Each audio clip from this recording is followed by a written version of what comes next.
सो आज जो हम चैप्टर जो फिनिश करने जा रहे हैं वो है 13 चैप्टर 13।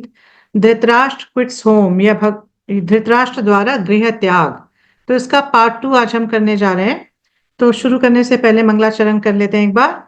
ओम ज्ञानतिमिरान्धस्य ज्ञानाञ्जनशलाकया चक्षुरुन्मिलितं येन तस्मै श्रीगुरुवे नमः। श्रीचैतन्यमनोभीष्टं स्थापितं येन भूतले स्वयं रूपः कदा मह्यं ददाति स्वपदान्तिकम्। वन्देऽहं श्रीगुरौ श्रीयुतपदकमलं श्रीगुरून् वैष्णवांश्च श्रीरूपं साग्रजातं सहगण रघुनाथान्वितं तं सजीवं साद्वैतां सावधूतं परिजनसहितं कृष्ण चैतन्य देवं श्रीराधा कृष्णा पादान् सहगण ललिता श्री विशाखान्वितांश्च। हे कृष्णा करुणा सिंधु दीनबंधो जगत्पते गोपेश गोपिका कांत राधा कांत नमोस्तुते। तप्त कांचन गौरांगी राधे वृंदावनेश्वरी वृषभानुसुते देवी प्रणमामि हरिप्रिये।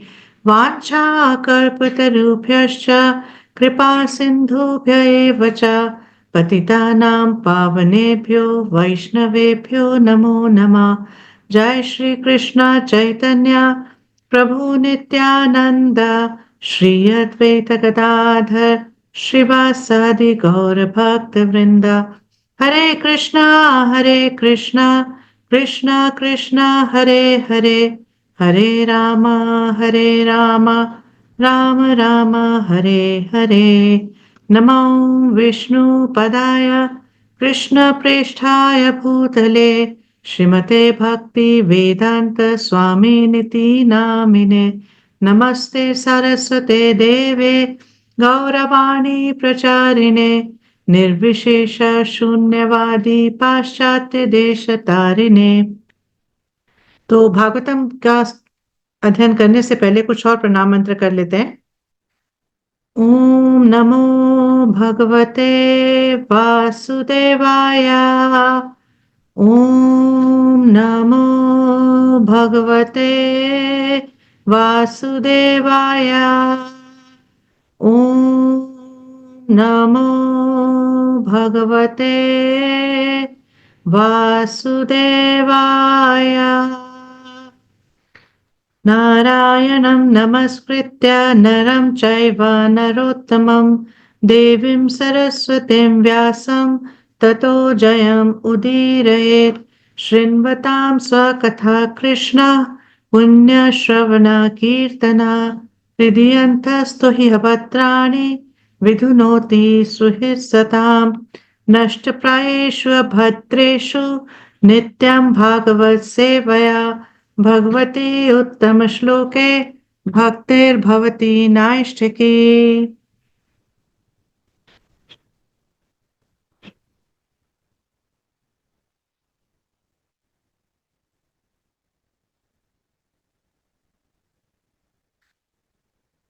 ओके, सो 13 चैप्टर जो है आधा हम कर चुके हैं। फर्स्ट 30 श्लोक हमने पिछली बार किए थे और अब लास्ट के 30 श्लोक आज हम करने की कोशिश करेंगे।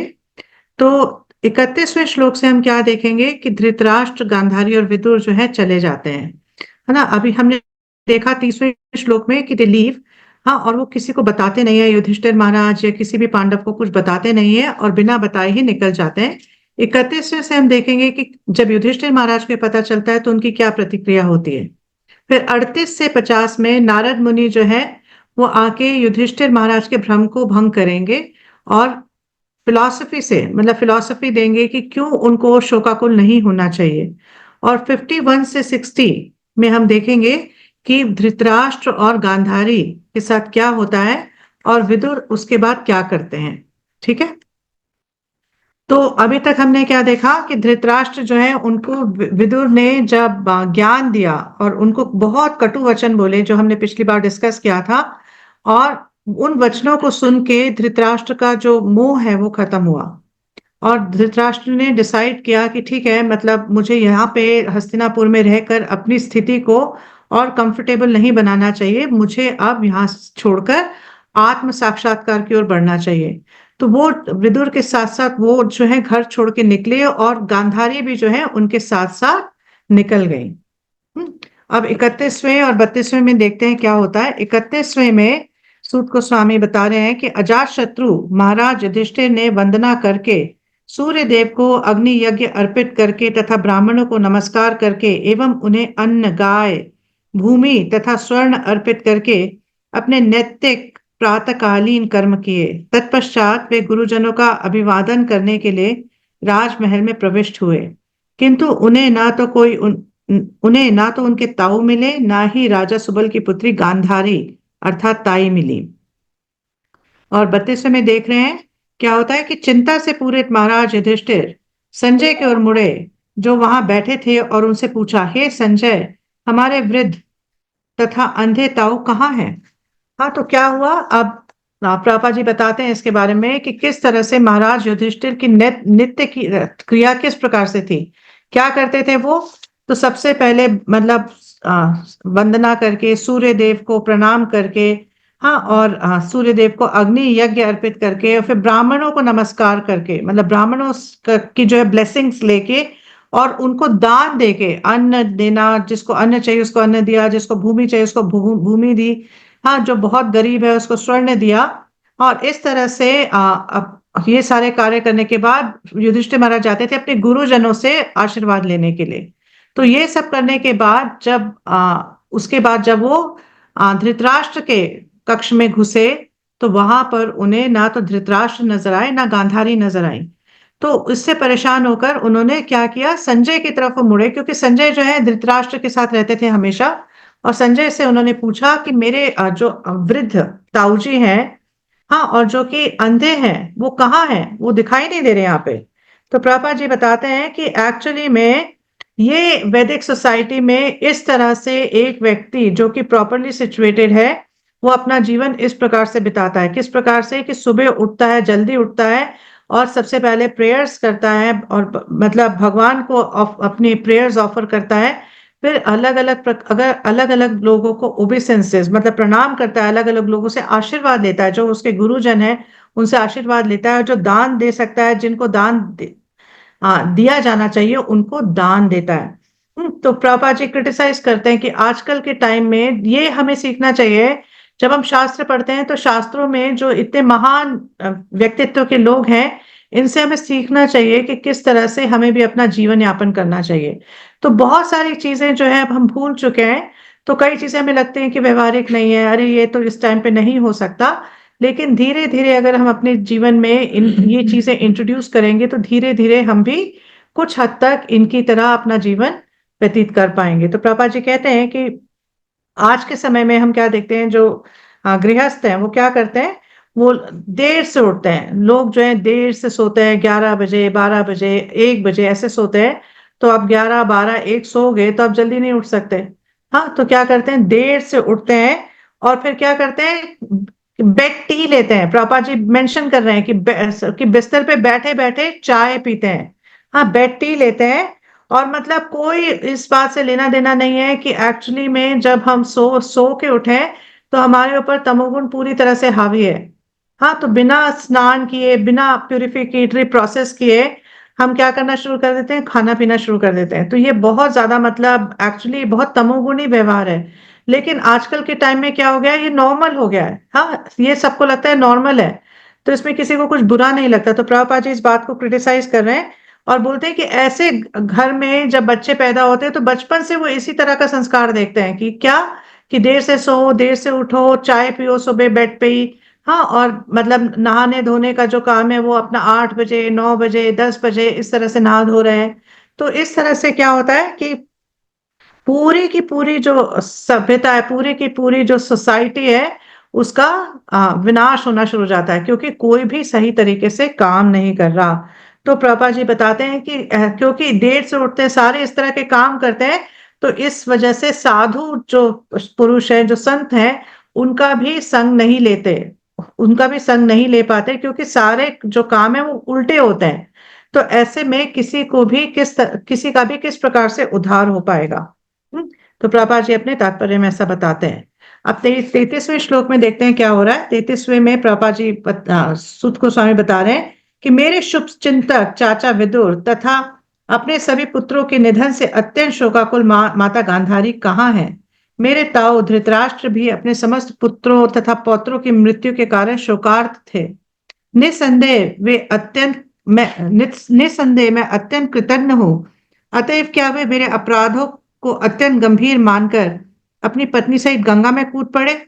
तो क्या कह रहे हैं कि कहीं ऐसा तो नहीं हुआ कि मतलब उनके सारे पुत्र और पौत्र जो हैं उनकी मृत्यु हो गई, जिसकी वजह से वो बहुत शोकाकुल है। और मैंने ये इसका एक्चुअली भार मेरे ऊपर है, क्योंकि राज्य के लिए मैंने ये युद्ध करा। और मतलब मैं ये भूल गया कि जो हमारे जो मतलब हमारे जो वृद्ध लोग हैं हमारी फैमिली में, उन्होंने बचपन में हमें हमें कितना स्नेह दिया, ये मैं भूल गया। तो कहीं ऐसा तो नहीं है कि मेरे जो मैंने जो कार्य किए हैं उनसे जो है ऑफेंस लेके, हाँ उनका मतलब मैं अपराधी हूं उनकी तरफ, क्योंकि उनको मैंने दुखी किया है। कहीं ऐसा तो नहीं कि जो मेरे ताऊजी हैं वो अपनी पत्नी के साथ गंगा में कूद गए हों। तो युधिष्ठिर को चिंता हो रही है बहुत ज्यादा, और इस वजह से वो इस तरह की बातें बोल रहे हैं संजय से। तो इससे हमें मतलब प्रभुपाद जी इसके तात्पर्य में बताते हैं कि कितना कोमल है युधिष्ठिर महाराज का हृदय। इससे हमें देखने को मिलता है कि क्या क्या नहीं किया धृतराष्ट्र और उनके पुत्रों ने, क्या क्या नहीं किया पांडवों के साथ। हाँ, लेकिन युद्ध के बाद क्या हुआ। युद्ध के बाद महाराज युधिष्ठिर उनको अपने महल में ले आए धृतराष्ट्र को, और उनको पूरी राजसी ठाट बाट से उनको रखा, मतलब पूरा जो भी फैसिलिटी दे सकते थे वो फैसिलिटी उनको दिया। हाँ, तो पूरा मतलब उनका ध्यान रखा, कभी भी उनको गलत तरीके से ट्रीट नहीं किया, या कभी भी उन पर ताना नहीं मारा कि अरे आपने जब आपके पास राज्य था तब आपने हमें ऐसे ट्रीट किया, अब हम आपको क्यों अच्छे से ट्रीट करें। हाँ, तो प्रभुपाद जी कहते हैं कि एक भक्त जो है वो कभी भी दूसरों के कैरेक्टर में गलती नहीं ढूंढता। भक्त जो है वो क्या करता है कि मेरे अंदर क्या कमी है वो मैं जानूं और उसको सुधारूं। भक्त कभी ये कोशिश नहीं करता कि मैं ये देखूं तुम्हारे अंदर ये कमी है, तुम्हारे अंदर ये कमी है। भक्त इस तरह से एक्ट नहीं करता। तो ये बहुत बड़ा लेसन है हमारे लिए, क्योंकि जब हमारे साथ कुछ भी गलत होता है तो हम क्या करते हैं, दूसरे लोगों को ब्लेम करना शुरू कर देते हैं कि तुम्हारी वजह से हुआ, तुम्हारी वजह से हुआ।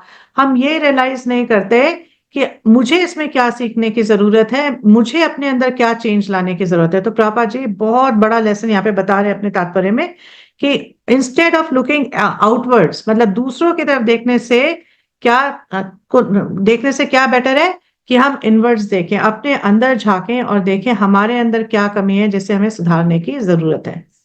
अब 34वें श्लोक में सूत गोस्वामी बता रहे हैं कि युधिष्ठिर महाराज संजय से क्या कह रहे हैं कि जब मेरे पिता पांडु की मृत्यु हो गई और हम सभी छोटे छोटे बालक थे, तब इन दोनों चाचा ताऊ ने हमें समस्त प्रकार की विपत्तियों से बचाया था। वे सदैव हमारे शुभ चिंतक रहे। हाय, वे यहाँ से कहाँ चले गए। तो बहुत शोकाकुल हो रहे हैं युधिष्ठिर महाराज कि जब हमारे पिता की जब मृत्यु हुई हम बहुत छोटे छोटे थे, तो हमारी माँ जो है जंगल से जो जहां पर पांडु महाराज की मृत्यु हुई वहां से लेकर हमें यहाँ हस्तिनापुर ले आई थी, और विदुर जी ने और धृतराष्ट्र ने हमारा पालन किया। तो अब जो है जब हमारा समय आया है उनको सपोर्ट देने का, तो वो दोनों चले गए हैं। कहीं ऐसा तो नहीं कि जो मतलब हमने उनका ध्यान ढंग से नहीं रखा जो हमारा कर्तव्य था। तो युधिष्ठिर महाराज को आत्मग्लानि हो रही है कि कहीं ना कहीं हमारी वजह से, हमारी किसी कमी की वजह से जो हमारे चाचा ताऊ हैं वो यहाँ से चले गए।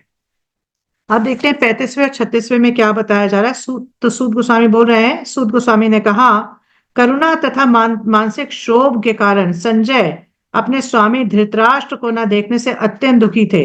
अतः वे महाराज युधिष्ठिर को ठीक से उत्तर नहीं दे सके। और 36 में बता रहे हैं कि पहले उन्होंने बुद्धि द्वारा अपने मन को शांत किया, फिर अश्रु पोंछते हुए तथा अपने स्वामी धृतराष्ट्र के चरणों का स्मरण करते हुए वे महाराज युधिष्ठिर को उत्तर देने लगे। तो संजय जो है उन्होंने बहुत समय बिताया धृतराष्ट्र के साथ। जैसा कि हम सब जानते हैं कि पूरी महाभारत जो है संजय ने सुनाई धृतराष्ट्र को। और धृतराष्ट्र क्या मतलब जब महाभारत भी पूरी सुनाई तो संजय देख सकते थे कि किस तरह से जब उनके पुत्रों की मृत्यु हुई तो किस तरह से धृतराष्ट्र को मतलब क्या उन्होंने फील किया, कितना वो शोकाकुल थे। तो संजय के मन में उनके लिए बहुत करुणा है। तो संजय जो है मतलब उनको बड़ा दुख हो रहा है कि अब धृतराष्ट्र भी जो है चले गए हैं यहाँ से। तो ये सोच के बहुत दुखी हो रहे हैं और उनकी आंखों से अश्रु बह रहे हैं। तो प्रभुपाद जी अपने तात्पर्य में बताते हैं कि हाँ, कि तात्पर्य में बताते हैं कि एक्चुअली मतलब इस तरह से जो जाना, सॉरी, पापा जी तात्पर्य में बताते हैं कि मतलब संजय जो है पूरी तरह से उनके मन में धृतराष्ट्र के प्रति करुणा है। हम क्योंकि उनको क्या लगा कि धृतराष्ट्र ने अपने पुत्रों को खो दिया, अपने पौत्रों को खो दिया, राज्य को खो दिया, अपने ऐश्वर्य को खो दिया। तो उनको लगा कि मतलब इतनी इस वृद्ध अवस्था में उनको इस सारी चीजों का त्याग करना पड़ा, सारी चीजें उनसे छीन ली गई। तो ये अच्छा नहीं हुआ। मतलब वृद्ध अवस्था में किसी व्यक्ति को जब वो एकदम एंड स्टेज पे अपनी लाइफ की, तब उसको ये सारी चीजें, अपने पुत्रों को खो देना पड़े, हाँ, अपने राज्य को खो देना पड़े, अपने ऐश्वर्य को खो देना पड़े, तो ये अच्छी बात नहीं है। तो संजय का मन जो है बहुत दुखी हो रहा है ये सोच सोच के कि युधिष्ठिर महाराज को कितनी तकलीफ हो रही होगी। हाँ, और वो मतलब कहाँ चले गए, तो ये सोच सोच के संजय परेशान हो रहे हैं। अब 37वें श्लोक में हम देखते हैं तो संजय बोल रहे हैं। संजय ने कहा, हे कुरुवंशी, मुझे आपके दोनों ताउओं ताउओं तथा गांधारी के संकल्प का कुछ भी पता नहीं है। हे राजन, उन महात्माओं द्वारा मैं तो ठगा गया। तो क्या कह रहे हैं कि उन दोनों ने तो मुझे ठग लिया, क्योंकि मैं तो हमेशा ही धृतराष्ट्र के पास रहता था, लेकिन ये लोग बिना कुछ बताए निकल गए। इन्होंने मुझे कुछ बताया ही नहीं, मेरे को इन्होंने ठग लिया। मुझे पता ही नहीं है कि क्या हुआ है, कहाँ गए हैं और किस वजह से गए हैं, मुझे कुछ भी पता नहीं है। तो प्रभा जी बताते हैं कि एक्चुअली ये ठगने का जो कार्य है, हाँ, ये मतलब बहुत कॉमन है। हम देख सकते हैं वैदिक सोसाइटी में बहुत कॉमन है। तो प्रभा जी बताते हैं कि जिस तरह से मतलब भगवान जो है उन्होंने क्या किया, उन्होंने युधिष्ठिर को बोला कि आप द्रोणाचार्य को झूठ बोलो। हाँ, द्रोणाचार्य को ये बोलो कि अश्वत्थामा मारा गया। हम्म, तो युधिष्ठिर महाराज तैयार नहीं थे ये बोलने के लिए। तो लेकिन जब भगवान ने उनको कहा कि अश्वत्थामा हाथी मारा गया है, आपको हाथी नहीं बोलना है, आप बस ये बोलो अश्वत्थामा मारा गया, तो आप झूठ नहीं बोल रहे हो, क्योंकि अश्वत्थामा नाम के हाथी की मृत्यु हो गई है। तो जब युधिष्ठिर महाराज ने बोला तो द्रोणाचार्य ने उसी टाइम अपना शस्त्र छोड़ दिए। तो इस तरह से भगवान ने क्या किया, इन भी उनको ठग लिया। क्योंकि भगवान जो है अपने अपना प्लान, भगवान का जो प्लान है उसको मतलब भगवान चाहते थे कि मेरा प्लान यहाँ पर चले, मेरी जो डिजायर है, जो मैं चाहता हूँ, जो आउटकम मैं चाहता हूँ, वो आउटकम यहाँ पर मिले। ठीक है। और उसके बाद प्रभुपाद जी बताते हैं कि इसी तरह से धृतराष्ट्र, विदुर और गांधारी ने भी संजय को कुछ नहीं बताया और इस तरह से ठग लिया। फिर प्रभुपाद जी बताते हैं कि सनातन गोस्वामी जो है उन्होंने भी एक जेल में नवाब हुसैन शाह ने उनको डाल दिया था। तो उन्होंने क्या किया, उन्होंने जो उसका जेलर था उसको ठगा। इस तरह से रघुनाथ दास गोस्वामी ने भी अपने घर वालों को ठगा और भाग गए घर छोड़ के। तो प्रभा जी बताते हैं कि ये परंपरा है। हाँ, और किस चीज के लिए परंपरा है, ये ठगना तब अलाउड है जब आप किसी हायर पर्पस के लिए कर रहे हो। जब आप भगवान की प्राप्ति के लिए कर रहे हो, आत्म साक्षात्कार के लिए कर रहे हो, तब उस ऐसे कार्य किए जा सकते हैं कि जब हम पूरा डिस्क्लोज ना करें, किसी को पूरी तरह से हर बात ना बताएं, क्योंकि पर्पस इज हायर। लेकिन ऐसी जो ये चीटिंग जो है, किस लिए करी जानी चाहिए, only for getting the absolute truth. It's a transcendental fraud. लेकिन नॉर्मल लाइफ में अपना कुछ हेतु सिद्ध करने के लिए इस तरह से हमें दूसरों को ठगना नहीं चाहिए। अब 38वें और 39वें में देखते हैं क्या हो रहा है। तो 38वें में बता रहे हैं कि जब संजय इस प्रकार बोल रहे थे तो शक्ति संपन्न देवी पुरुष श्री नारद अपना तंबूरा लिए हुए वहां प्रकट हुए। महाराज युधिष्ठिर ने अपने भाइयों समेत अपने अपने आसन से उठकर प्रणाम करते हुए उनका विधिवत स्वागत किया। फिर 29वें में युधिष्ठिर बोल रहे हैं। महाराज युधिष्ठिर ने कहा, हे देव पुरुष, मैं नहीं जानता कि मेरे दोनों चाचा कहाँ चले गए, ना ही मैं अपनी उन तपस्विनी ताई को देख रहा हूं जो अपने समस्त पुत्रों की क्षति के कारण शोक से व्याकुल थी। तो नारद मुनि वहां पर आए उसी समय जब संजय सब बातें कर रहे हैं। और फिर युधिष्ठिर महाराज ने उनका प्रॉपर तरीके से स्वागत किया अपने भाइयों के साथ। और फिर उन्होंने बोला कि मतलब मुझे पता नहीं कहाँ चले गए हैं लोग, आप तो महापुरुष हैं। हाँ, आप क्या है, आप त्रिकाल यज्ञ हैं, आप पास्ट भी जानते हैं, प्रेजेंट भी जानते हैं, आप फ्यूचर भी जानते हैं। तो प्लीज आप बताइए, क्योंकि ना तो हम अपने ताऊ जी को देख पा रहे हैं, ना विदुर जो हमारे चाचा उनको देख पा रहे हैं, ना हम अपनी ताई जी को देख पा रहे हैं। तो प्रभुपाद कहते हैं कि 38वें श्लोक में जब सूत गोस्वामी नारद जी के बारे में बताते हैं तो उनको भगवान के रूप में बोला जाता है। तो क्यों भगवान वर्ड यूज किया जा रहा है नारद मुनि के लिए? क्योंकि जो व्यक्ति जो है वो भगवान का बहुत से बहुत क्लोज है, तो कई बार उनको भी भगवान बोल दिया जाता है। यह भगवान का बहुत बड़ा सेवक है, तो कई बार उनको भी भगवान बोल दिया जा सकता है। जैसे आप देखेंगे कि भागवतम में कई बार आता है लॉर्ड ब्रह्मा, लॉर्ड शिवा, मतलब भगवान की तरह उनको भी संबोधित किया जाता है, क्योंकि they are very confidential servitors. वो बहुत प्रिय और बहुत गोपनीय जो है सर्विटर्स हैं भगवान के। तो नारद मुनि जो है वो भी क्या है, बहुत भगवान के बहुत गोपनीय सर्विटर हैं, इसलिए उनको भी यहाँ पे भगवान के लिए बोला जा रहा है। जैसे साक्षात हम सुनते हैं साक्षात हरित्वेन समस्त शास्त्रे, है ना, कि जब भगवान का कोई बहुत प्रिय सेवक होता है तो वो साक्षात हरि के समान ही उसको ट्रीट किया जाता है। तो फिर प्रभुपाद जी बता रहे हैं कि जो इस तरह के भक्त होते हैं, जो भगवान के बहुत गोपनीय बहुत गुह्य भक्त होते हैं, वो जानते हैं कि भगवान का क्या पर्पस है, भगवान की क्या मंशा है, और वो अपना पूरा जीवन भगवान की मंशा को पूरी करने के लिए अपना पूरा जीवन दे देते हैं। जैसे कि ये भक्त जानते हैं कि भगवान क्या चाहते हैं, कि मेरे सारे बच्चे जो हैं, जो मेरे सारे अंश हैं, वो मेरे पास वापस आ जाएं। तो इस प्रकार के जो महापुरुष हैं वो अपना पूरा जीवन इसमें लगा देते हैं कि किस प्रकार से हर किसी को भगवान के पास ले जाया जाए, किस तरह से भगवान के साथ हर किसी को कनेक्ट किया जाए। तो क्योंकि वो अपना पूरा जीवन भगवान की मंशा को पूरी करने के लिए लगा देते हैं, तो इसलिए वो बहुत बहुत बहुत प्रिय होते हैं भगवान को। हम्म तो भगवान इनफैक्ट भगवत गीता में प्रपात कोट कर रहे हैं कि 1868 और 69 में बोलते हैं कि जो मेरे बारे में दूसरे लोगों को बताता है उससे ना तो कोई ज्यादा मुझे प्रिय है, ना कभी होगा। तो भगवान क्या चाहते हैं कि हम सब क्या करें, भगवान के बारे में बाकी लोगों को बताएं, बाकी लोगों को ये बस समझाएं कि किस तरह से जो वास्तविक आनंद है उसकी प्राप्ति सिर्फ भगवान के संग में हो सकती है, भगवान की सेवा में हो सकती है, और कोई तरीका नहीं है। और 29वें श्लोक का के तात्पर्य में प्रभुपाद जी बताते हैं कि जो महाराज युधिष्ठिर हैं, जैसे पहले भी बता चुके हैं, उनका बहुत कोमल हृदय है। तो उनको बहुत दुख हो रहा है कि अरे कहाँ चले गए, कष्ट पाएंगे, महल में रह रहे थे, अब ये लोग महल छोड़ के चले गए, कहाँ गए हैं, उनको कहीं ऐसा तो नहीं कि इनको कष्ट हो। और पापा जी बताते हैं कि गांधारी जो है बहुत मतलब बहुत सती स्त्री है, बहुत अमेजिंग कैरेक्टर है उनका। कि मतलब उन्होंने क्या किया, अपने पति को जब देखा कि मेरे पति अंधे हैं, तो आंखें होने के बावजूद अपने आंखों पे पट्टी बांध ली उन्होंने। सारी उम्र उन्होंने भी किसी को देखा नहीं, और सारी उम्र उन्होंने पट्टी बांध के गुजारी। तो मतलब प्रभात कहते हैं कि आज के टाइम में कोई ऐसा नहीं कर पाएगा। ये मतलब गांधारी जो है बहुत सती स्त्री हैं। तो इस तरह से पापा जी गांधारी की प्रेस करते हैं। 40वें में हम देखते हैं क्या हो रहा है।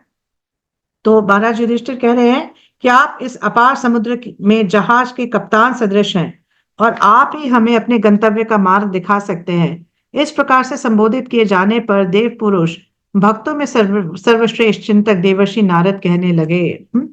तो इस तरह से क्या कर रहे हैं, आप उनको संबोधित कर रहे हैं। हाँ, और कह रहे हैं कि आप देव पुरुष हैं, आप ही सब कुछ जानते हैं, आप हमें मार्ग दिखाइए। तो पापा जी उसके तात्पर्य में बताते हैं कि एक्चुअली अलग अलग प्रकार के दार्शनिक होते हैं, अलग अलग प्रकार का दर्शन होता है। तो उसमें से सबसे इंपॉर्टेंट दर्शन क्या है, जो कि हमें भगवान के साथ कनेक्ट करे। हाँ, तो और जितने भी प्रकार के दर्शन देने वाले लोग हैं उसमें टॉप मोस्ट कौन है, भगवान के भक्त हैं, और उन भक्तों में नारद मुनि है। तो यहाँ पर इसलिए उनको ऐसा बताया गया कि greatest of the philosopher devotees, मतलब आप सबसे सर्वश्रेष्ठ चिंतक हैं। इस तरह से महाराज परीक्षित उनके बारे में बोल रहे हैं। ठीक है। और प्रभुपाद जी ये भी बताते हैं कि नारद मुनि जो है रेगुलरली युधिष्ठिर महाराज के महल में आया करते थे, राजमहल में आते थे, और रेगुलरली उनको अलग अलग प्रकार से इंस्ट्रक्शंस दिया करते थे। मतलब बड़ा रेगुलर फीचर था कि नारद मुनि के बारे में हम जानते हैं कि वो कहीं भी किसी लोक में कभी भी पहुंच सकते हैं। तो इस तरह से तो युधिष्ठिर महाराज के जो राजमहल में भी अक्सर आया करते थे। 41 श्लोक में हम देखेंगे कि अब नारद मुनि बोलना शुरू करते हैं। श्री नारद ने कहा, हे धर्मराज, आप किसी के लिए शोक मत करो, क्योंकि सारे लोग परमेश्वर के अधीन हैं। अतएव सारे जीव और उनके नेता लोकपाल अपनी रक्षा के लिए पूजा करते हैं। वे भी सबों को पास पास लाते हैं तथा उन्हें विलग करते हैं। तो अब नारद मुनि जो है फिलॉसफी देना शुरू करते हैं। तो ये भी एक बहुत बड़ा लेसन है कि जब हम किसी को शोकाकुल देखते हैं तो पहले क्या करना चाहिए। पहले हम उनको थोड़ा सा हमें उनको स्टेबल करना चाहिए कि अगर कोई व्यक्ति बहुत परेशान है तो हमें उसको पहले स्टेबिलिटी के पॉइंट पे लाना चाहिए, फिर उनको कुछ और बताने की कोशिश करनी चाहिए। तो यहाँ पर नारद मुनि जो स्ट्रेट अवे फिलॉसफी देना शुरू कर रहे हैं ताकि जो युधिष्ठिर महाराज है उनका शोक जो है नष्ट हो सके। तो प्रभा जी इसके बारे में बताते हैं कि एक्चुअली नारद मुनि ये कह रहे हैं कि हर कोई चीज, एक पत्ता तिनका भी जो है वो भगवान की इच्छा के बगैर जो है हिल नहीं सकता। सब कुछ भगवान की इच्छा के अनुसार होता है। और मतलब चाहे वो ब्रह्मा जी हो, चाहे छोटी सी चींटी हो, हर किसी को भगवान का जो नियम है या भगवान की जो इच्छा है उसका पालन करना पड़ता है। और यही एक जीव की वास्तविकता में स्थिति है। उसका अस्तित्व ही ये है कि जीवेर स्वरूप होया कृष्णेर नित्य दास, कि जो एक जीव है वो कृष्ण का नित्य दास है। तो पापा जी बताते हैं कि मतलब अपने कर्मों के हिसाब से एक जीव जो है अलग अलग पोजीशंस लेता है। कभी ब्रह्मा बनता है, कभी एक चीटी बनता है। इस तरह से अलग अलग जो है अलग अलग पोजीशन लेता है। और यहाँ पर नारद मुनि महाराज युधिष्ठिर को ये बताने की कोशिश कर रहे हैं कि आप ये इस बात की चिंता मत करो कि आपने कुछ गड़बड़ कर दी, इस वजह से आपके जो ताऊ हैं ताई हैं वो चले गए यहाँ से। तो क्या बता रहे हैं वो कि सबको अपने पिछले जन्मों के कर्मों का रिजल्ट भुगतना पड़ता है। तो महाराज धृतराष्ट्र भी जो है उनको इस पोजीशन में इसलिए वो आए हैं जहाँ पे वो वृद्ध हो गए हैं और अपने सारे बच्चों को खो बैठे हैं, अपने राज्य को खो बैठे हैं, अपने ऐश्वर्य को खो बैठे हैं, क्योंकि उनके पास्ट या पिछले जन्मों के कर्म इस प्रकार के थे। तो और मतलब और लेकिन उनका मतलब भाग्य उदय हुआ कि उनके छोटे भाई ने आकर उनको ज्ञान दिया, जिसकी वजह से वो आत्म साक्षात्कार के रास्ते पे निकल चुके हैं। तो ये बता रहे हैं कि कोई भी मतलब किसी के भी आप इसके लिए शोकाकुल मत हो, जिसकी जो डेस्टिनी है, जिसके भाग्य में जो उसके भाग्य में मतलब जो पिछले जन्मों के कर्मों के हिसाब से उसके उसके लिए जो नियति डिसाइड हुई है, उससे कोई भी जो है अलग नहीं जा सकता, उससे हटकर कोई भी एक्ट नहीं कर सकता। फिर 42 श्लोक में बताते हैं कि जिस प्रकार बैल एक लंबी रस्सी से नाक से नथी होकर बंधन में रहता है, उसी तरह मनुष्य जाति विभिन्न वैदिक आदेशों से बंध कर परमेश्वर के आदेशों का पालन करने के लिए बद्ध है। तो अब यहाँ पे एग्जाम्पल से समझा रहे हैं कि एक अगर मतलब जैसे बैल है, उसके नाक पे वो रस्सी डाल दी जाती है ना, और उसको एक खूंटे से बांध दिया जाता है। अब वो बैल जो है मतलब जितनी लंबी रस्सी है बस उतना ही लंबा जा सकता है, उससे ज्यादा लंबा नहीं जा सकता। तो इसी तरह से मनुष्य जो है उनको अलग अलग वैदिक इंजंक्शंस की, कोई गृहस्थ है, कोई ब्राह्मण है, कोई कुछ, इस तरह से अलग अलग जो वैदिक इंजंक्शंस हैं उसके उसमें बंध कर अलग अलग प्रकार के कार्य करने पड़ते हैं। कोई भी क्या है, फ्री नहीं है, कोई भी पूरी तरह से फ्री नहीं है, हर कोई व्यक्ति बंधा हुआ है। तो इसके बारे में प्रभा जी बताते हैं कि भगवान ने जो है हर मतलब नियम दिए हैं, प्रकृति के नियम है, और मतलब एक मनुष्य को उन प्रकृति के नियमों के अनुसार चलना चाहिए। तो और ये बताते हैं कि एक्चुअली अगर कोई प्रकृति के नियमों को तोड़ता है तो उसके सजा से बच नहीं सकता। जैसे किसी राज्य का कोई नियम है, कई बार हम तोड़ देते हैं, राष्ट्र का कोई नियम है उसको तोड़ देते हैं, तो कई बार सजा मिलती है, कई बार सजा से बच जाते हैं। लेकिन प्रकृति के नियम इतने कठोर हैं कि कोई चांस नहीं है कि आप उसकी सजा से बच सको। अगर आप प्रकृति के नियमों को तोड़ोगे, कुछ भी गलत काम करोगे, दूसरों को दुख पहुंचाओगे, कुछ भी करोगे इस तरह का, तो आपको उसका भुगतान करना ही पड़ेगा। तो प्रभा जी इस बात पे बहुत ज्यादा वेटेज दे रहे हैं कि जो बद्ध जीवन है, जो इस भौतिक जगत में जीवन है, उसमें हर व्यक्ति क्या कर रहा है, अपने कर्मों का भुगतान कर रहा है, अपने कर्मों की जो गति है उसको उसको क्या कर रहा है, उसको भुगत रहा है। और किस तरह से इससे निकला जा सकता है, इस तरह से सिर्फ एक ही तरीके से निकला जा सकता है, वो है भगवान की सेवा में लगकर। प्रभा जी बताते हैं कि इतने मूर्ख हैं हम सब कि हम क्या करते हैं, अपने आप को अलग अलग डेजिग्नेशंस में बांध लेते हैं। किस तरह की डेजिग्नेशंस की, मैं ब्राह्मण हूँ, मैं क्षत्रिय हूँ, या मैं इंडियन हूँ, मैं हिंदू हूँ, हाँ मैं जो अमेरिकन हूँ, इस तरह से अलग अलग, हाँ जो उपाधियां हैं उनसे हम बंध जाते हैं। और फिर अलग अलग कार्य करते हैं उन उपाधियों में बंधकर। लेकिन एक्चुअल उपाधि हमारी सिर्फ एक है, बाकी सब एक्वायर्ड उपाधियां हैं, एक्वायर्ड डेजिग्नेशंस हैं। There is only one real designation and that is we are servants of the Lord. हम भगवान के दास हैं। ये वास्तविक हमारी स्थिति है। बाकी जितनी भी उपाधियां हैं इनको हमने एक्वायर किया है, अलग अलग इंटरेक्शन से, सोशल इंटरेक्शन, अलग अलग तरीकों से हमने इनको एक्वायर किया है। तो एक व्यक्ति जब पूरी तरह से मुक्त हो जाता है तो क्या करता है, भगवान की सेवा में लगता है और फिर वो इन उपाधियों को पूरी तरह से त्याग देता है। और जो इस भौतिक जीवन का जो मोह है या जो इल्यूजन है वो उसका इल्यूजन खत्म हो जाता है। हम्म? तो इस तरह से नारद मुनि बता रहे हैं और प्रभुपाद जी इसको एक्सप्लेन कर रहे हैं। तो नारद मुनि कहते हैं कि जिस प्रकार खिलाड़ी अपनी इच्छा अनुसार खिलौनों को सजाता है तथा बिगाड़ता है, इसी प्रकार भगवान की परम इच्छा मनुष्यों को पास पास लाती है और उन्हें विलग करती है। तो क्या बता रहे हैं कि भगवान जो है जैसे एक चेस बोर्ड है ना, एक चेस बोर्ड है, एक चेस प्लेयर है। तो अलग अलग तरीके से अपने मतलब जितने भी उसके पॉन्स हैं उनको, या अलग अलग जो प्यादे हैं उनको प्लेस करता है। तो इसी तरह से भगवान भी अलग अलग स्थिति में लोगों को डालते हैं। कई बार लोगों को पास में लाते हैं और कई बार उनको अलग अलग कर देते हैं, क्योंकि भगवान का एक पर्टिकुलर प्लान है। उस प्लान की वजह से भगवान इस तरह से अरेंज करते हैं। जैसे कि एक प्लेयर, जो एक चेस प्लेयर है, उसका एक प्लान है कि मैं इस तरह से अपनी गेम खेलना चाहता हूं, मैं इस तरह से अपने ओपोनेंट को डिफीट करना चाहता हूं। तो इस तरह से भगवान का भी एक प्लान है। तो प्रभा जी इसके तात्पर्य में बताते हैं कि जिस स्थिति में आज हम हैं वो एक्चुअली में प्रकृति के नियमों के द्वारा हो रही है। और ये प्रकृति के जो नियम है इनको किसने दिया है? इनको भगवान ने दिया है। तो जो पिछले जन्मों में जो भी हमने कार्यकलाप किए हैं उसकी वजह से आज की हमारी स्थिति डिसाइड हो रही है। और भगवान जो है परमात्मा स्वरूप में हर किसी के हृदय में बैठे हैं और जानते हैं हर किसी की इच्छा को, जो डीप डीप इच्छा है उसको जानते हैं। हम कई बार ये सोच सकते हैं कि अरे नहीं, हमारी तो ऐसी इच्छा नहीं है, लेकिन वास्तविकता में बहुत डीप हमारी कोई ऐसी इच्छा हो सकती है, कोई गलत कार्य करने की इच्छा हो सकती है। तो भगवान परमात्मा स्वरूप में वहां बैठे हैं, तो भगवान जानते हैं कि डीपेस्ट इच्छा हमारी क्या है। तो उसके हिसाब से हमारे को अगली स्थिति प्राप्त होती है, किसकी आगे की स्थिति हमें कैसे प्राप्त होगी, जो हमारे हृदय में जो इच्छाएं हैं उसके बेसिस पे प्राप्त होगी। तो प्रभा जी कहते हैं कि मतलब ऐसा नहीं है कि भगवान चाहते हैं कि हर किस लोग दुखी हो, लेकिन भगवान क्या अरेंजमेंट करते हैं कि जो जिसकी इच्छा है उसको उसके हिसाब से परिणाम मिले। ठीक है। तो और फिर प्रभा जी कहते हैं जो कर्म के नियम है वो अपने जो हमने कार्य किए हैं उसके हिसाब से हमारी पोजीशन को डिसाइड करते हैं। बट कई केसेस में भगवान इन नियमों को ओवरराइड कर देते हैं, क्योंकि भगवान ने इन नियमों को दिया है। तो भगवान के पास ये मतलब ये अथॉरिटी है कि वो इन नियमों को ओवरराइड कर सके।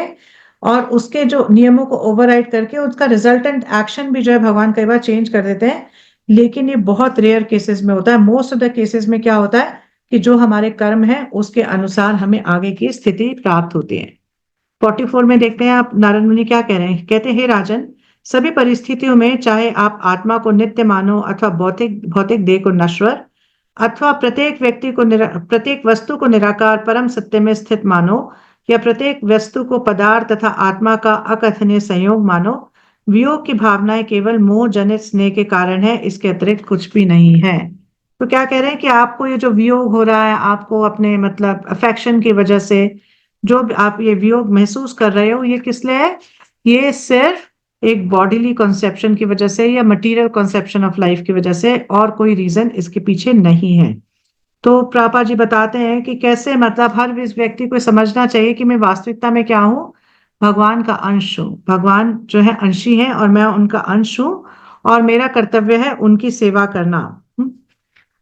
लेकिन हम क्या करते हैं, हम सोचते हैं कि ये शरीर मैं हूं और इससे रिलेटेड सारे जो भी रिलेशनशिप्स हैं वो मेरे हैं, इससे रिलेटेड जो कुछ भी है वो मेरा है। तो हम एक्चुअली में अपनी पोजीशन को भूल जाते हैं। तो जब हम अपनी पोजीशन को भूल जाते हैं तो अपनी इच्छाओं और अपने कर्मों की वजह से हमें अलग अलग शरीरों में प्रवेश करना पड़ता है। और ये शरीर क्या है? ये शरीर नश्वर है। तो जैसे एक शरीर नष्ट होता है फिर हमें दूसरे शरीर में प्रवेश करना पड़ता है। तो भगवान यहाँ पे नारद मुनि बता रहे हैं कि एक्चुअली इसमें कोई दुख की बात नहीं है। हाँ, इसमें कोई मतलब इतना शोकाकुल होने की बात नहीं है। ये नेचुरल प्रोसेस है कि आत्मा जो है एक शरीर को छोड़ के दूसरे शरीर में प्रवेश करेगी। किसके बेसिस पे?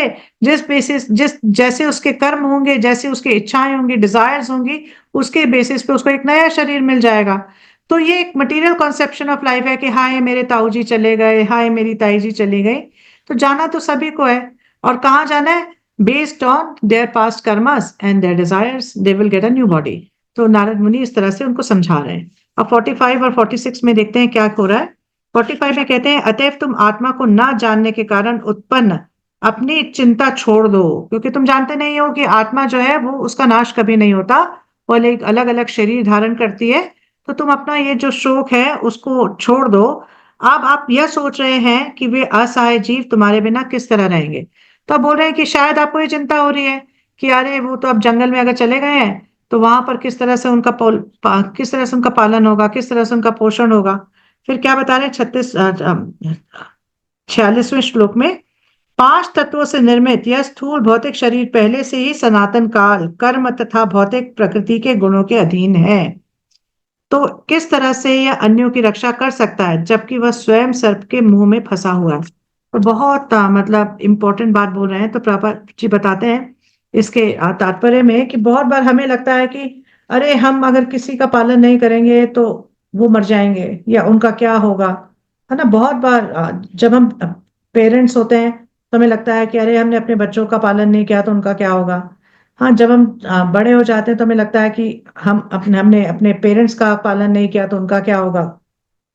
तो इस तरह से एक्चुअली हमें ये भ्रम है, ये एक्चुअली में सच नहीं है। पालन करने वाले सिर्फ एक हैं, वो है भगवान। तो भगवान ही सबको प्रोटेक्ट करते हैं और भगवान ही सबको मेंटेन करते हैं डिपेंडिंग ऑन देयर ओन कार्मिक बैलेंस। किस तरह के कर्म है किसी व्यक्ति के, उसके बेसिस पे भगवान उसकी रक्षा करते हैं और उसका पालन भी करते हैं।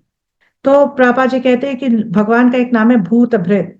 हाँ, ऐसा व्यक्ति जो कि दूसरों की रक्षा करे। तो पापा जी बताते हैं कि इसलिए क्या करना चाहिए, हमें अपनी जो ड्यूटीज हैं, जो हमारे कर्तव्य हैं, उनका पालन करना चाहिए। और ये नहीं सोचना चाहिए कि अरे हम किसी का पालन करेंगे या हम किसी की रक्षा करेंगे, क्योंकि पालन और रक्षा करने वाले भगवान है। और 46वें के तात्पर्य में प्रभुपाद जी बताते हैं कि काल जो है, जो समय है या काल है, इससे कोई छुटकारा पा नहीं सकता। काल जो है ये हर चीज को बदल देता है, हर चीज को, मतलब कोई भी अच्छी भी क्यों ना हो रही हो चीज, लेकिन काल के प्रभाव में अल्टीमेटली क्या होना, हमें निराश होना ही पड़ता है। तो पापा जी कह रहे हैं कि मतलब ये जो काल है, काल सर्प की तरह है, मतलब सर्प की तरह है। और एक सर्प जब काटता है, जैसे एक नाग अगर किसी को काटता है तो उस व्यक्ति की मृत्यु हो जाती है। तो इस तरह से कोई भी, मतलब जिस तरह से एक नाग के डसे हुआ व्यक्ति बचता नहीं है, तो इसी तरह ये काल सर्प जब किसी को काटता है तो वो व्यक्ति भी बचता नहीं है। और इस काल सर्प से छुटकारा पाने के बस एक ही तरीका है, वो है भक्ति योग। जब भक्ति के मार्ग पे लगते हैं तो हमें ये काल सर्प से छुटकारा मिल जाता है। तो इसलिए क्या करना चाहिए, भक्ति योग में लगना चाहिए और इस भौतिक जीवन में ज्यादा संलग्न नहीं होना चाहिए, इस भौतिक जीवन में फंसे नहीं रहना चाहिए। अब 47 में बहुत इंटरेस्टिंग ये बताते हैं, नारद मुनि कहते हैं कि जो बिना हाथ वाले हैं वे हाथ वालों के शिकार हैं, जो पांव से विहीन है वे चौपायों के शिकार हैं। निर्बल सबल के भोज्य है, और समान नियम यह है कि एक जीव दूसरे जीव का भोजन बना हुआ है। जीवो जीवस्य जीवनम, कि एक जीव जो है वो दूसरे जीव को खाकर अपना पोषण करता है। तो ये जो है, this is the law of existence, है ना। कि हम यहाँ पर आप इसमें देख रहे हो तस्वीर में कि जो कई जो है जानवर, वो क्या खाते हैं, घास फूस खाते हैं। और फिर उन जानवरों को कौन खा लेता है? शेर खा लेता है, या कोई बड़े और भयानक जानवर है वो खा लेते हैं। तो इस तरह से हर कोई जीव जो है किसी ना किसी का आहार है। तो प्रभा जी बता रहे हैं कि एक्चुअली जब हम एनिमल सोसाइटी में देखते हैं तो ये बड़े आसानी से हमें दिखता है। लेकिन जब हम ह्यूमन बॉडी में आते हैं, ह्यूमन फॉर्म में आते हैं, तो हमें क्या करना चाहिए? Human form of life is a life of responsibility. मतलब मनुष्य जीवन जो मिला है वो हमें जानवरों की तरह एक्ट करने के लिए नहीं मिला। मनुष्य जीवन किस लिए मिला है? ताकि हम अपने जीवन के लक्ष्य तक पहुंच सकें। ये बहुत रिस्पॉन्सिबिलिटी का जीवन है। तो प्रभा जी बता रहे हैं कि इसलिए ऐसा नहीं हमें सोचना चाहिए कि अरे एक जीव तो दूसरे को खाता है, मैं भी किसी जीव को मार के खा लेता हूँ। हाँ, तो ये बिल्कुल गलत है। ये एक्चुअली में एक ह्यूमन के लिए एडवाइजेबल नहीं है।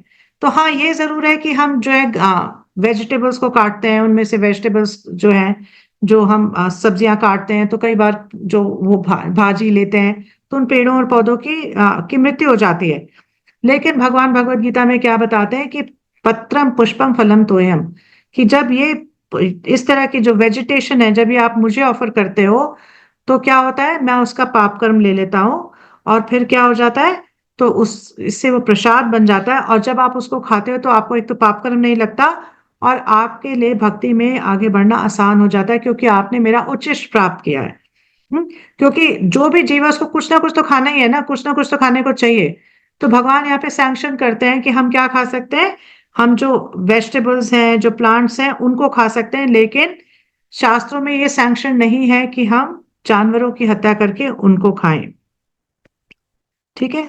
अब 48वें में देखते हैं क्या हो रहा है। तो नारद मुनि कह रहे हैं कि अतएव हे राजन, तुम्हें एकमात्र परमेश्वर को देखना चाहिए, जो अद्वितीय है और जो विभिन्न शक्तियों से साक्षात प्रकट होते हैं और भीतर तथा बाहर दोनों में है।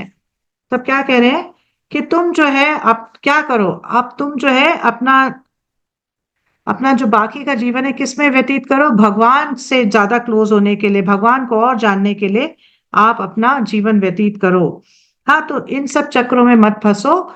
ये भौतिक जीवन के अलग अलग जो अवस्थाएं हैं, ये एक्चुअली में this is nothing but illusion. ये इल्यूजन है, ये मोह है, ये एक्चुअली में सत्य नहीं है। तो क्या करो, तुम अपनी जो रियल आइडेंटिटी है, जो ट्रू आइडेंटिटी है, उसको पूरी तरह से रिवाइव करो। हाँ, इन चक्रों में मत फंसो। क्या करो, आप अपनी जो भगवान के साथ आपका जो संबंध है, उसको पूरी तरह से रिवाइव करो, क्योंकि इस भौतिक जगत में द्वंद्व तो आता रहेगा। कभी जो है आनंद की प्राप्ति होगी, कभी दुख की प्राप्ति होगी, कभी सर्दी रहेगी, कभी गर्मी रहेगी, इस तरह के द्वंद्व आते रहेंगे। कभी आपको ऑनर मिलेगा, कभी आपको डिसऑनर मिलेगा। तो ये भौतिक जीवन के द्वंद्व हैं, इनके चक्कर में मत फंसो। फिर 49 में नारद मुनि बोलते हैं कि अतएव हे राजन, सॉरी,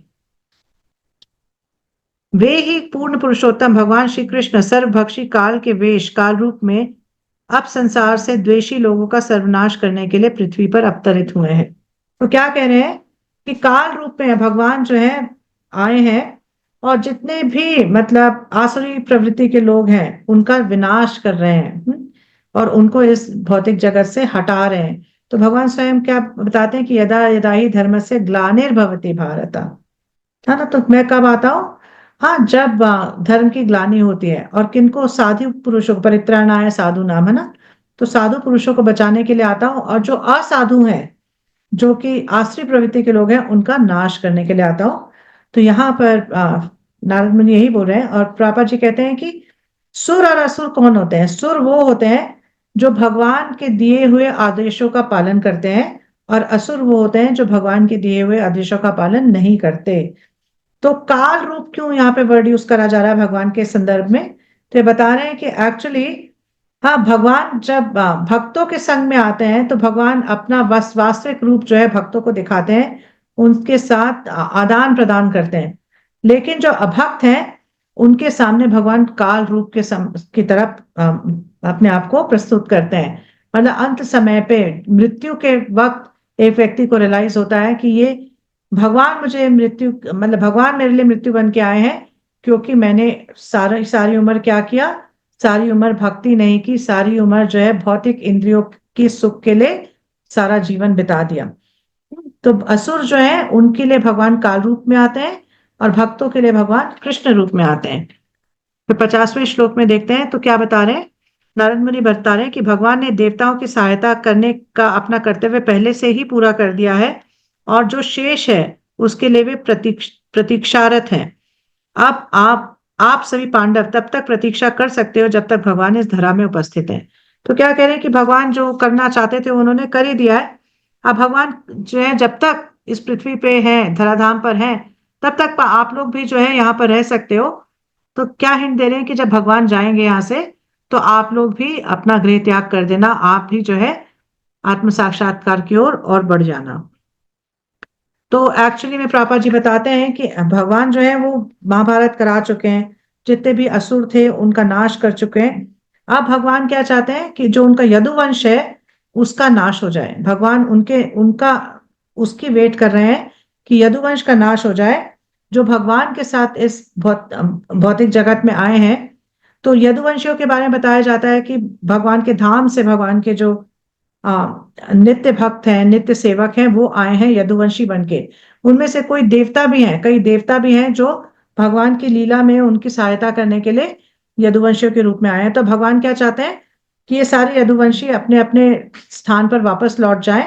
भगवान इस बात की प्रतीक्षा कर रहे हैं, और भगवान उसके बाद अपने आप को भी अप्रकट कर देंगे और इस धराधाम से अपने धाम पे चले जाएंगे। तो 51 52 में देखते हैं क्या हो रहा है। 51 में बता रहे हैं नारद मुनि अब बता रहे हैं कि आगे क्या होगा और क्या हो रहा है, आगे क्या होगा। तो क्या कह रहे हैं, हे राजन, आपके चाचा धृतराष्ट्र, उनके भाई विदुर तथा पत्नी गांधारी हिमालय के दक्षिण की ओर गए हैं, जिधर बड़े बड़े ऋषियों के आश्रम हैं। फिर बताते हैं, यह स्थान सप्त स्त्रोत 7 द्वारा विभाजित कहलाता है, क्योंकि यहाँ पर पवित्र गंगा नदी का जल 7 शाखाओं में विभाजित किया गया था। ऐसा महान सब ऋषियों की तुष्टि के लिए किया गया था। तो बता रहे हैं कि आप वो जो है वहां उन्होंने प्रस्थान किया है, और वहां पर वो मतलब उन्होंने सब स्त्रोत जैसी जगह पर गए हैं। और क्यों ऐसा बता रहे हैं, ताकि वो जो युधिष्ठिर महाराज जो जितने शोकाकुल है उनका शोक कम हो सके, और वो वास्तविकता में क्या हो रहा है इस बात को समझ सके।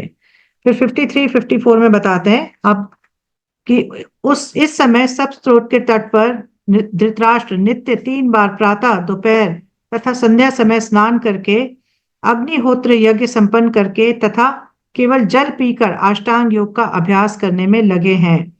इससे मनुष्य को मन तथा इंद्रियों पर संयम रखने में सहायता मिलती है, और वह पारिवारिक स्नेह संबंधी विचारों से सर्वथा मुक्त हो जाता है। फिर 54 में बता रहे हैं, जिसने यौगिक आसनों तथा श्वास लेने की विधि को वश में कर लिया है, वह अपनी इंद्रियों को पूर्ण पुरुषोत्तम भगवान के प्रति मोड़कर भौतिक प्रकृति के गुणों अर्थात सत्व गुण, रजोगुण तथा तमोगुण के कल्मश के प्रति निर्लिप्त बन जाता है। तो बता रहे हैं कि एक्चुअली में धृतराष्ट्र जो है वहां पर जाके अष्टांग योग की प्रैक्टिस कर रहे हैं। हाँ, और क्या कर रहे हैं कि अपनी जो अष्टांग योग की प्रैक्टिस में बेसिकली क्या पर्पस होता है कि अपनी इंद्रियों और मन को संयम में लाना। सबसे पहले जो होता है कि इंद्रियों और मन को संयम में लाना, ताकि फिर वो मन जो है वो हायर टॉपिक्स पर फोकस कर सके। तो एक व्यक्ति जो है प्राणायाम से अपनी सारी जो बॉडीली एयर्स हैं, जो प्राण वायु है, उनको संयम में लाता है। फिर प्रत्याहार करके की स्टेज पर अपने इंद्रियों और मन को उनके विषयों से खींचता है। फिर उसके बाद धारणा के स्टेज पर वो भगवान पे, या जो अपने अंदर परमात्मा स्वरूप में भगवान है, उन पे ध्यान लगाना शुरू करता है। और ध्यान के स्टेज पे उसका जो मेडिटेशन है वो लंबा हो जाता है, और समाधि में वो पूरी तरह से उस मेडिटेशन में लग जाता है। तो यहाँ पर ये बता रहे हैं कि क्या कर रहे हैं वो वहां पर ये सारे कार्य कर रहे हैं। और क्या कर रहे हैं, सिर्फ जल पी रहे हैं, मतलब अपनी इंद्रियों को जो है उनके विषयों से हटा रहे हैं और सिर्फ जल पी रहे हैं, ताकि उनका प्यूरिफिकेशन हो सके, उनकी सेंसेस जो है कंट्रोल में आ सके। ठीक है। आप 55 और 56 में बताते हैं वो कि धृतराष्ट्र को अपनी शुद्ध सत्ता को बुद्धि में संयोजित करके तब परम पुरुष के साथ जीव के रूप में गुणों के एकात्मता के बोध सहित परम ब्रह्म के साथ तदात्कार होना होगा। घटाकाश से मुक्त होकर उन्हें आध्यात्मिक आकाश ऊपर तक उठना होगा। फिर 56 में बता रहे हैं, उन्हें इंद्रियों के सारे कार्य बाहर से ही रोक देने होंगे, और भौतिक प्रकृति के गुणों से प्रभावित होने वाली इंद्रियों को की अंत क्रियाओं के प्रति भी अभेद्य रहना होगा। इन सारे भौतिक कार्यों का परित्याग करने पर वे अचल हो जाएंगे और मार्ग में के सारे अवरोधों को पार कर जाएंगे। तो प्रिडिक्ट कर रहे हैं कि आप इसके बाद की क्या स्टेज है। इसके बाद जो है धृतराष्ट्र को क्या करना होगा ये बता रहे हैं। तो पापा जी बता रहे हैं कि बेसिकली जब हम इस भौतिक जगत में आते हैं, क्योंकि हमारी क्या इच्छा होती है कि हम भगवान के साथ में जो है कोऑपरेट नहीं करना चाहते, हम भगवान से अलग होकर एंजॉय करना चाहते हैं।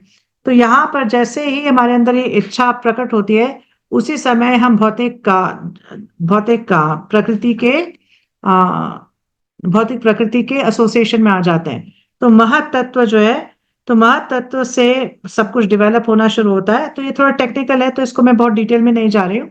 तो पापा जी बताते हैं कि जब अष्टांग योग का प्रोसेस है कि जैसे जैसे जैसे हम इस धराधाम पे आए, जिस तरह से हम बद्ध जीव में आए, उसको रिवर्ट करना। मतलब जिस सीक्वेंस में आए, उसके उल्टे सीक्वेंस में उसको रिवर्ट करना। तो बता रहे कि धृतराष्ट्र इस तरह से ही सारा कार्य करेंगे। तो उसके बाद 56वें के तात्पर्य में प्रभुपाद जी बताते हैं कि एक्चुअली धृतराष्ट्र निर्गुण की अवस्था प्राप्त करेंगे। इसके बाद निर्गुण मतलब तीनों गुणों के ऊपर, मतलब कोई भी अब वो पूरे तरह के भौतिक कल्मशों से ऊपर हो जाएंगे। तो इसलिए अब क्यों इन्होंने बताया है ये, नारद मुनि क्या चाहते हैं युधिष्ठिर महाराज को बताना कि आप ये मतलब ये आप उनके बारे में शोक संतप्त मत रहो, और ये भी मत सोचो कि अरे चलो मैं जंगल में जाके उनको ढूंढता हूँ और उनको वापस ले आता हूँ, स्तप स्त्रोत चला जाता हूँ वहां से उनको वापस ले आता हूँ। उनको आप वापस लाने की कोशिश मत करो, क्योंकि अब वो निर्गुण हो जाएंगे, वो तीनों गुणों के परे चले जाएंगे। अब उनको भौतिक जीवन में किसी प्रकार की आसक्ति नहीं रह जाएगी, किसी प्रकार का इंटरेस्ट नहीं रह जाएगा। तो उनको वापस लाके करोगे क्या? तो इसलिए वो बता रहे हैं कि अब उनको उनकी स्थिति पे छोड़ दो, अब वो आत्म साक्षात्कार की ओर है। फिर उसके बाद उसके बाद हम देखते हैं 57 श्लोक में क्या बताते हैं कि हे राजन, संभव है कि आज से 5वें दिन वे अपना शरीर छोड़ देंगे और उनका शरीर राख हो जाएगा। कि आज से 5वें दिन में क्या होगा कि बहुत अग्नि निकलेगी और उसमें वो अपने आप को भस्म कर लेंगे। तो बेसिकली क्या बता रहे हैं कि 5 दिन के बाद क्या होगा कि वो अपने मतलब एक योगिक शक्ति से ऐसी अग्नि को प्रकट करेंगे और उसमें भस्म हो जाएंगे।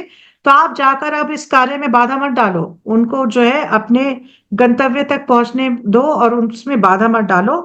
तो और क्या बता रहे हैं आप, अब ये युधिष्ठिर महाराज सोच सकते हैं कि अच्छा अगर उनकी 5 दिन के बाद मृत्यु हो जाएगी तो फिर उनका आखिरी संस्कार कौन करेगा, अंत संस्कार कौन करेगा?